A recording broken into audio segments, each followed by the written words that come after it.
Hello friends, आज की date है 6 जनवरी 2024 और स्वागत है आपका आज के करंट अफेयर डिस्कशन में। चलिए डिस्कशन स्टार्ट करते हैं। हमारा पहला आर्टिकल है ईरान में अभी ब्लास्ट हुआ उससे संबंधित है। ईरान में ट्विन ब्लास्ट मेमोरियल पर अभी ब्लास्ट हुआ है। दरअसल क्या हुआ था, आज से 4 साल पहले ईरान की जनरल थे कासिम सुलेमानी, यूएसए द्वारा ड्रोन से इनकी हत्या कर दी गई थी। तो इनकी शहीदी के उपलक्ष्य में वहाँ पर समारोह मनाया जा रहा था ट्विन ब्लास्ट मेमोरियल में। तो इसी दौरान यहाँ पर एक नहीं दो बहुत बड़े ब्लास्ट हुए, जिससे ईरान में 100 से ज़्यादा लोगों की जान चली गई है। अब इससे ईरान काफ़ी नाराज़ हुआ और ईरान ने धमकी दी है कि जिसने भी ये किया है उसे बख्शा नहीं जाएगा, उससे जल्द से जल्द बदला लिया जाएगा। न्यूज़ हमारे लिए इतनी खास इंपॉर्टेंट है नहीं। हम देख लेते हैं एक बार मैप में जिन जिन वर्ड का यूज हुआ है और जो लोकेशन न्यूज़ में आई उसके बारे में देख लेते हैं। ईरान के मैप के बारे में बात करते हैं तो ईरान की पहले तो बाउंड्री नेबरिंग कंट्री देख लेते हैं। ईरान किसके साथ बाउंड्री शेयर करता है उसके बारे में बात करें तो ये देखो, ये पाकिस्तान के साथ में बाउंड्री शेयर करता है, ऊपर अफगानिस्तान के साथ में आर्मेनिया है, अजरबैजान है, तुर्कमेनिस्तान है, इधर कैस्पियन सी से भी बाउंड्री शेयर करता है, इराक से बाउंड्री शेयर करता है। ये सब ईरान की नेबरिंग कंट्री या फिर बाउंड्री शेयर करने वाली कंट्री जो ईरान से बाउंड्री शेयर करते हैं। इधर कैस्पियन सी ऊपर बाउंड्री शेयर करता है, इधर पर्शियन गल्फ, ये गल्फ ऑफ ओमान, ये भी बाउंड्री शेयर करता है ईरान से। ठीक है, टर्की भी बाउंड्री शेयर करती है और इराक भी इससे बाउंड्री शेयर करती है। ये सब ने देख लिया, पाकिस्तान, अफगानिस्तान, इराक, इधर पर्शियन गल्फ, कैस्पियन सी और गल्फ ऑफ ओमान, ये सब बाउंड्री शेयर करते हैं। ये आप याद रखना कि ईरान किस किस से बाउंड्री शेयर करता है। मैप हमारे लिए बहुत इंपॉर्टेंट होता है। ठीक है, ये देख ली। तो ईरान में बहुत बड़ा अटैक हुआ, ये सब इससे संबंधित था। चलते हमारे नेक्स्ट आर्टिकल की ओर। हमारा नेक्स्ट आर्टिकल सावित्रीबाई फुले जी के बारे में है।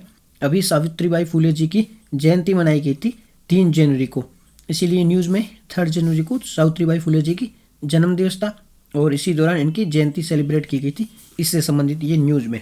चलो इनके बारे में बात करते हैं। तो सावित्रीबाई फुले जी है, ये एक सामाजिक यानी सोशल रिफॉर्मर थे। और अब आप है ना 19th सेंचुरी यानी 19वीं सदी की बात करोगे तो उस दौरान महिला जो विमन है ना, विमन रिफॉर्मर यानी विमन सोशल रिफॉर्मर बहुत ही कम थे। अर्थात 19वीं सदी में जब आप सोशल रिफॉर्मर की बात करते हो तो उस दौरान विमन सोशल रिफॉर्मर वो बहुत ही कम देखने को मिलते, कुछ कोई देखने, अभी तो देखने को मिल जाते, बस उस दौरान भारत में विमन सोशल रिफॉर्मर कम थी। उसी दौरान सावित्रीबाई फुले जी है वो एक विमन सोशल रिफॉर्मर के रूप में उभरे थे और उन्होंने काफ़ी सारे सोशल रिफॉर्म किए थे। ये एक पोइट भी थे और साथ ही साथ में सोशल रिफॉर्मर भी थे। ठीक है, और सोशल रिफॉर्म में इनका काफ़ी इंपॉर्टेंट रोल प्ले था। इन्होंने काफ़ी अच्छा रोल प्ले किया था सोशल रिफॉर्म की दृष्टि से। इनके जन्म की बात करें तो इनका जन्म हुआ था 3 जनवरी 1831 में। 3 जनवरी 1831 में इनका बर्थ हुआ था नलगांव, महाराष्ट्र में। आज का महाराष्ट्र में नलगांव है, वहाँ पर इनका बर्थ हुआ था। 9 वर्ष की एज में इन्होंने शादी कर ली थी और इनकी शादी हुई थी ज्योतिराव फुले जी के साथ में। और ज्योतिराव फुले जी की तब उम्र थी 13 वर्ष थी और ये भी ज्योतिराव फुले जी भी, ये भी बहुत बड़े सोशल रिफॉर्मर थे। इस समय 19वीं सदी में महिलाओं की सामाजिक सुधार में बहुत कम भागीदारी थी। जो आंदोलन चल रहा था, सोशल रिफॉर्मर जो आंदोलन चल रहा था, इसमें महिलाओं की भागीदारी कम थी और इन्होंने काफ़ी बढ़ चढ़ कर भाग लिया इसमें। और 10 मार्च 1897 में यानी 10 मार्च 1897 में इनकी मृत्यु हो गई थी। इनके कॉन्ट्रीब्यूशन की बात करें तो ये सोशल रिफॉर्मर थे और इन्हें विमेन एजुकेशन को प्रमोट करने के लिए जाना जाता है और इनको भारत में पहली विमेन टीचर भी कहा जाता था। भारत की पहली विमेन टीचर भी इनको कहा जाता है। एजुकेशन को प्रमोट करने में इन्होंने इम्पोर्टेंट रोल प्ले किया था। इनको भारत की पहली टीचर भी कहा जाता है और इन्होंने गर्ल्स के लिए पुणे में एक पहला गर्ल्स स्कूल भी खोला था। 1848 में इन्होंने गर्ल्स के लिए पुणे में पहला गर्ल्स स्कूल भी खोला था। और साथ ही साथ बात करें, इन्होंने अपने हस्बैंड की हेल्प से, इनके हस्बैंड थे ज्योतिराव फुले जी, उनकी हेल्प से इन्होंने एजुकेशनल ट्रस्ट की स्थापना की थी पुणे में। तो ये 2 ट्रस्ट की स्थापना की थी इन्होंने, पुणे में 2 ट्रस्ट की स्थापना की थी। एक तो था नेटिव फीमेल स्कूल, ये एक ट्रस्ट था जो फीमेल के लिए काम करता था। इसके अलावा भी society for promoting education for Mahar and among, इनकी भी स्थापना करी थी। इन्होंने अपने हस्बैंड के साथ मिलकर 2 एजुकेशनल ट्रस्ट की स्थापना की थी। पहला था नेटिव फीमेल स्कूल और दूसरा था society for promoting education for Mahar and among. ये 2 ट्रस्ट इन्होंने बनाए थे। ठीक है, साथ ही साथ इन्होंने विडो रीमैरिज को प्रमोट किया था। जो विधवाएं थी उनमें पुनः विवाह को प्रमोट किया था। इसके लिए भी बहुत इंपॉर्टेंट भागीदारी निभाई थी और बहुत इंपॉर्टेंट योगदान निभाए थे।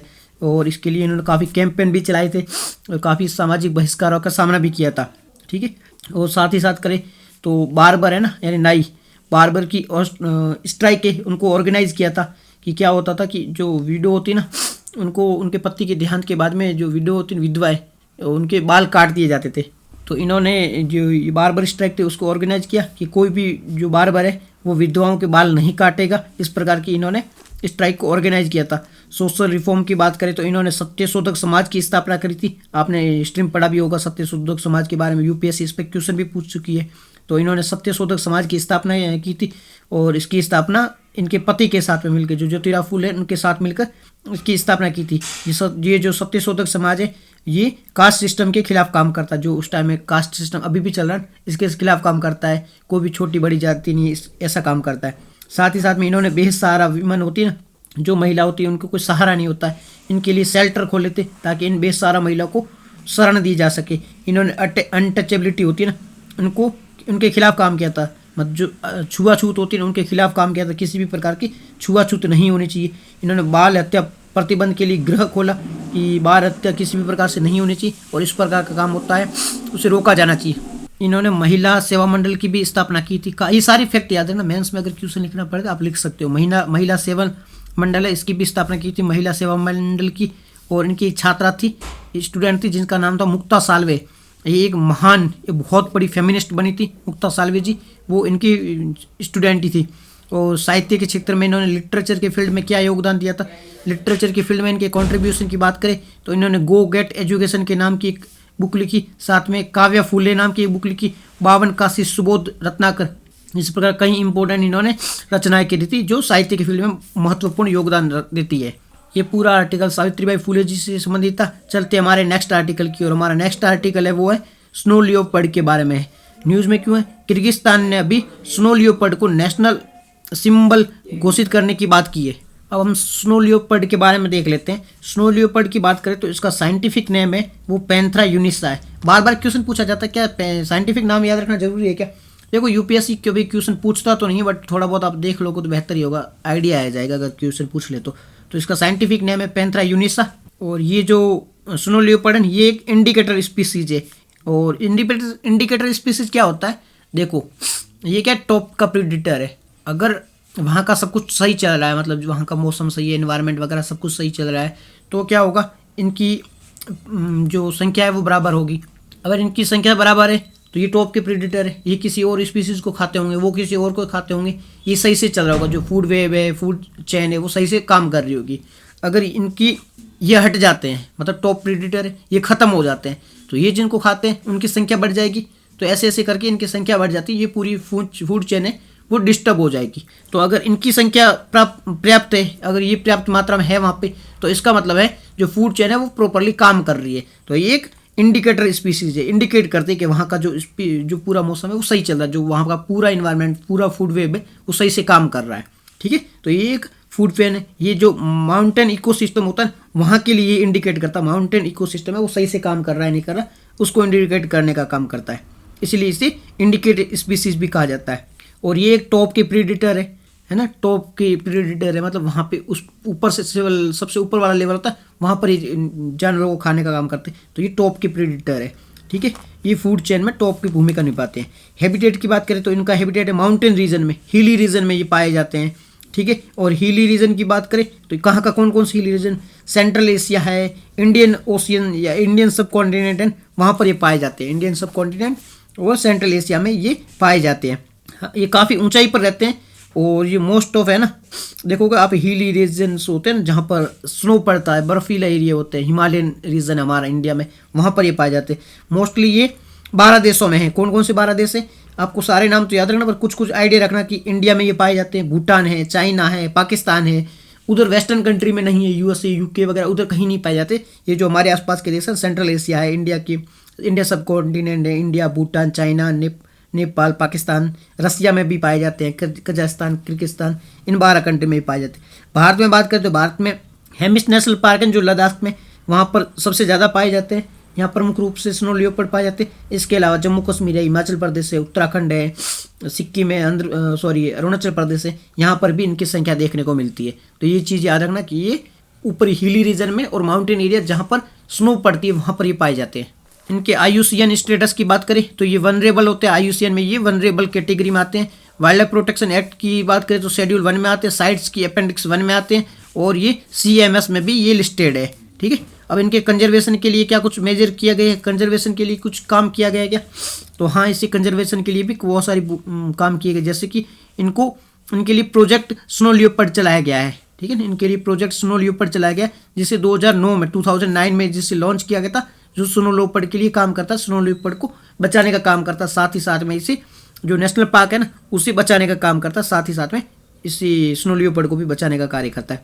भारत सरकार द्वारा एक कैटेगरी बनाई गई है कि इसमें इंडेंजर्ड स्पीसीज को, देखो वो इंडेंजर्ड स्पीसीज अलग है जो IUCN की लिस्ट के अकॉर्डिंग होता है, बट भारत ने जो भी भारत में संकटग्रस्त प्रजातियां ना, जो प्रजातियां वो इंडेंजर्ड कैटेगरी में, जो मतलब खतरे में है प्रजातियां, जो प्रजाति खतरे में है उनके लिए एक भारत में अलग से एक कैटेगरी बनाएगी जिसे इंडेंजर्ड स्पीसीज की कैटेगरी कहा जाता है।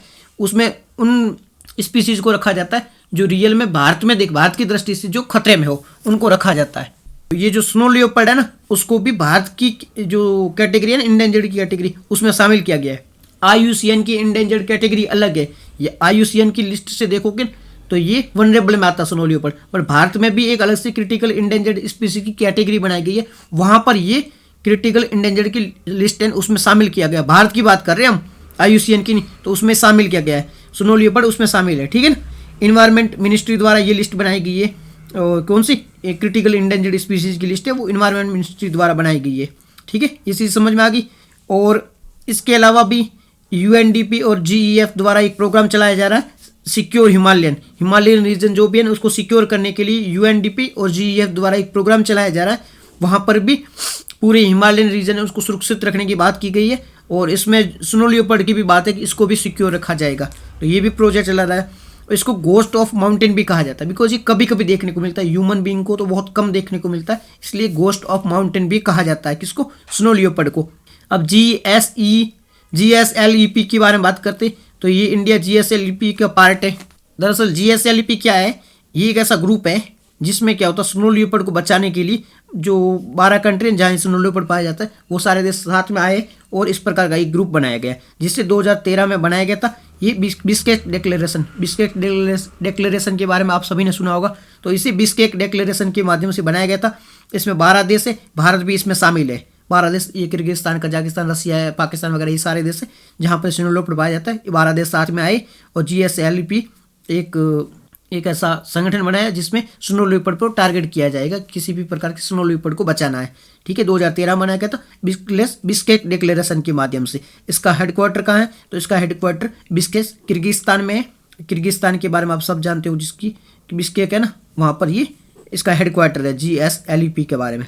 और किर्गिस्तान के मैप के बारे में, किर्गिस्तान एक लैंडलॉक कंट्री है, इसका मैप के बारे में भी आप एक बार देख लेना। चलते हैं हमारे नेक्स्ट आर्टिकल की ओर। हमारा नेक्स्ट आर्टिकल है डेवलपमेंट इनिशिएटिव इन लक्षद्वीप। क्या हुआ है, अभी लक्षद्वीप में इंटरनेट स्पीड है वो बहुत ही कम थी, तो वहाँ पर इंटरनेट स्पीड को बढ़ाने के लिए, ताकि वहाँ से भी अच्छे से काम किया जा सके, इसके लिए प्रधानमंत्री जी ने कुछ कदम उठाए हैं।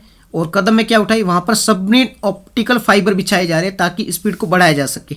क्या हुआ, क्यों न्यूज़ में कि लक्षद्वीप में इंटरनेट स्पीड है वो बहुत कम है, इसे बढ़ाने के लिए सबमरीन ऑप्टिकल फाइबर बिछाए जा रहे हैं जिससे वहाँ की स्पीड को, इंटरनेट स्पीड को बढ़ाया जा सके, इसीलिए न्यूज़ में। ठीक है, और इसके बाद बात करें स्पीड, नेट की स्पीड को बढ़ाने के लिए ऑप्टिकल फाइबर वहाँ पे बिछाए जा रहे हैं। वर्तमान जो स्पीड है वो 1.7 GB पर सेकेंड है, बट इससे 100 गुना ज़्यादा स्पीड हो जाएगी और ये बढ़कर हो जाएगी 200 GB पर सेकेंड, बढ़कर हो जाएगी 200 GB पर सेकेंड की इसकी स्पीड हो जाएगी, जो कि अभी 1.7 GB है। तो 100 गुना इसकी स्पीड है, 100 टाइम बढ़ जाएगी। और इसका फंड है 1072 करोड़, 1072 करोड़ इसका फंड लगेगा। और ये फंड कौन देगा, फंड दिया जाएगा यूनिवर्सल ऑब्लिगेशन सर्विस फंड द्वारा, यूनिवर्सल ऑब्लिगेशन सर्विस फंड द्वारा ये फंड प्रोवाइड किया जाएगा। USOF के द्वारा फंड दिया जाएगा, USOF संस्था है उसके माध्यम से ये फंड प्रोवाइड किया जाएगा। और इसे मेंटेन कौन करेगा, एग्जीक्यूट कौन करेगा, BSNL द्वारा, भारत संचार निगम लिमिटेड द्वारा इसे एग्जीक्यूट किया जाएगा। और भी लक्षद्वीप में बहुत सारे प्रोजेक्ट चलाए जा रहे हैं, जैसे कि नल के द्वारा, जो टैप है ना उसके माध्यम से हर घर में कनेक्शन, जो हमारा टैप के द्वारा कनेक्शन के लिए हमारी भारत में भी प्रोग्राम चलाया जा रहा है, वो लक्षद्वीप में भी वही प्रोग्राम चलाया जा रहा है। टैप के माध्यम से लक्षद्वीप के हर घर में जल हो, और वहाँ पर आंगनबाड़ी खोली जा रही है, सोलर प्लांट भी बिछाए जा रहे हैं, सी फूड प्रोसेसिंग के लिए इंडस्ट्री भी बनाई जा रही है। इस प्रकार लक्षद्वीप में बहुत सारे काम किए जा रहे हैं। लक्षद्वीप की राजधानी क्वारती है जो केरल की तिरुवनंतपुरम से काफ़ी दूर पड़ती है। तो ये आप मैप में भी देख लेता, जिसमें टोटल 36 आइलैंड है और ज़्यादातर आइलैंड वो सूने पड़े, वहाँ पर पॉपुलेशन नहीं रहती है। तो ये लक्षद्वीप के बारे में आप थोड़ा बहुत मैप में भी देख लेना। चलते हैं हमारे नेक्स्ट आर्टिकल की ओर। हमारा नेक्स्ट आर्टिकल है वो है स्क्वायर किलोमीटर एरे ऑब्जर्वेटरी के बारे में, SKOAO के बारे में, स्क्वायर किलोमीटर एरे ऑब्जर्वेटरी के बारे में। न्यूज़ में क्यों है? अभी वर्ल्ड का लार्जेस्ट टेलीस्कोप बनाया जा रहा है जिसका इंडिया भी पार्ट बन गया। न्यूज़ में क्यों है?